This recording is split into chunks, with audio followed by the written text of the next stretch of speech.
everyone, welcome back to my YouTube channel. My name is Baratang and this is my platform with Baratang. In today's video, I bring to you another episode of Adulting 101. Today's episode is titled Different Methods of Saving. In today's video, I am joined by Sinikiwe Ngcobo, who is also known as Mom and All. Thank you so much for joining me on my channel. Thank you for having me, Baratang. It's good to be here. Before we even get into the video, please make sure to follow her on her social media platform. She is at momandall_ on Instagram and Sinikiwe on YouTube. Yes, Sinikiwe Ngcobo on YouTube. So please do follow her and watch her videos. In today's video, we will be dealing with finances. So I know that as South Africans, we really do struggle to save money. Yeah. And I don't know if it's a matter of discipline or if it's just a very difficult task to save.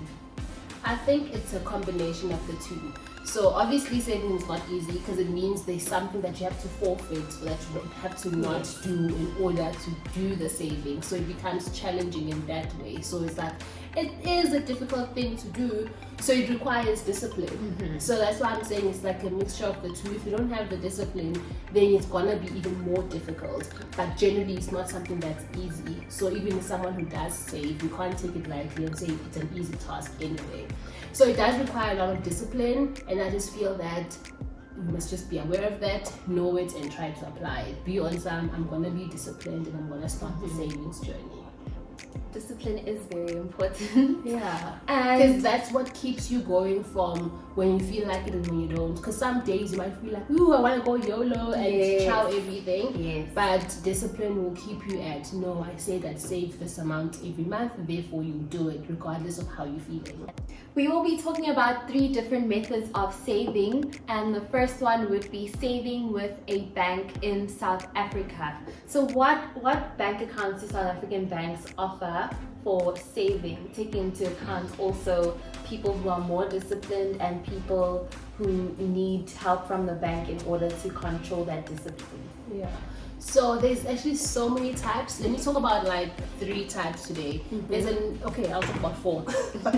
So the first type is a normal savings account. Even if you go to and usually some of those are transactional, so you can swipe on it, you can still do other things, but you do get an interest rate on it. You get like some form of interest if you have a positive balance. So it's not like your check account where you don't have any interest that you get, but it's still kind of transactional. Like, who want to go tell where they're like, check or savings, that's the account, because you can still use it almost like a check account, but it's a nice to have because you save on it. Then the other type of account would be one where it's kind of got limited. You have to put in a notice before you can actually access your money. So it kind of where it can be 7 days, 32 days or 60 days, but basically you can't get your money unless you give a bank, let's say 7 days notice or whatever period that it is. So the nice thing about that is that it's kicking in that discipline of, okay, you have to kind of defer your purchase, whatever it is. You can't just purchase immediately. So that's the nice thing about that one. And then another form is where you have to have a fixed period, where you save for a specific fixed period. It's usually called a fixed deposit, where now you have a set date of, I'm getting this money out in 6 months time, 12 months time, 18 months time. You can choose the period.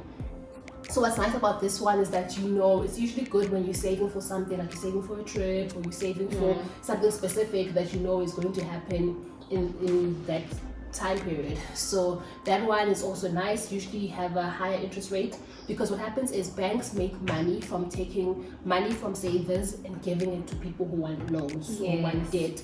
So the longer that the bank knows they can use your money to loan it out, that you're not just going to come knock in on their door wanting your money anytime, then it means that they can compensate you more. So there's usually a higher interest rate on a fixed deposit than there will be on a normal savings account that you can kind of transact with. And it's usually higher than the notice account, even though the notice account is also higher than the first one that I mentioned, the transactional account.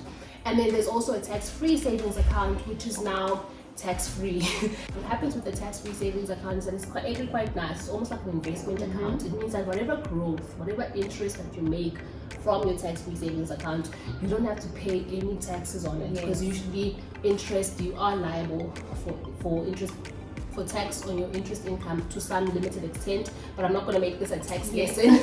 But basically, the tax-free account, you don't pay taxes on any of your interest income. Okay, and that is the 4 different types of bank accounts that you can open in South Africa. And then we have a more old school way of saving, which is a stokvel or a saving scheme. Yeah. How do those? I love those. I love the stokvels because basically they take out the middleman, the bank. Obviously, you're still putting your money in the bank, but it builds on that discipline as well, where now you guys determine the terms of how long you're keeping it in, how much you're contributing. And because Stokvela is like a group of people just getting together and then they decide to save, some people will say, oh, this month it's you, this month it's you who's getting the full amount of contributions. But sometimes they actually put it in the bank account and then they'll get it at the end of the year or a specific period that they set. So usually the nice thing about the Stokvela is that because there's people involved other than yourself, you keep that discipline of also no manga cookie this month, then you feel that need. But it's so important when people get into stokvels that they really work with people that they can trust, people who are reliable, and not just find random people. I know there was WhatsApp stokvels where people now were actually like scamming people, where it seems like it's a stokvel but it's not. After people get their money, they're gone. So rather do it with people that you know, so that you can reduce your credit risk, like the risk of people defaulting. I can put it that way. Okay, and then something that's been going around on social media are like saving challenges. So we have saving challenges as our third method of saving money. Yeah, so saving challenges are actually quite fun because it also brings in that element of having someone else help you on your journey where you're not alone. So it makes that discipline a little bit easier because you've got that accountability. And then also the nice thing about saving challenges is that it becomes fun, man. Because now there's different challenges like, okay, 1 rand a day, 10 rand a day. There's that, I think it's 10 rand a week, where people will put 10 rand, the next week is 20 rand until the end of the year. It's 360 rand for the last week. But I think it ends up being around 13,000. My husband has done it before. And that's something that's actually quite powerful because you realize that putting money just a little bit and just saying, I challenge myself to do this, it gives you that element of, oh, saving can actually be fun. So if you don't have discipline at rate, or like your discipline, you're like, you're not so accountable to yourself, try find partners like in the stokvel vibes, or try to kind of team up with someone and make it fun, like the challenges, because then when it's fun, it doesn't feel like a chore. Yeah, it feels good. Okay, and now in the closing of this video, what advice would you give to someone who is about to start their savings journey or has started but is struggling? I'd say keep at it. 1 rand is better than no rands, because it all adds up. If you were to save 1 rand every day, at the end of the year you'd have 365 rand, whereas if you don't, you'd have nothing. So don't wait to have a lot of money to start. Just start with however much you have and keep going, because you really reap the benefits over time. It might seem small at the beginning, but you'll see over time it does get easier.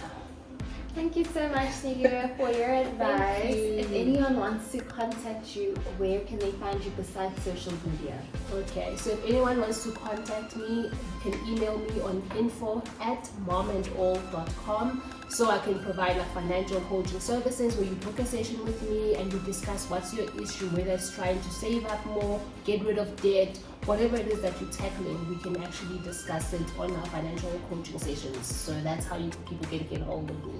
Okay, and that concludes the interview. Please don't forget to like this video, comment if you absolutely love the advice that you received, share it with your friends and family, and also subscribe to my channel and to Sinikiwe's channel, Sinikiwe Ngcobo. Yes. Not. Yeah. Please also follow me on my social media platforms. It is @withbaratang on Instagram, Twitter, and on Facebook. And I will see you again next week in another video. Thank you so much for watching. Bye. Cheers, guys.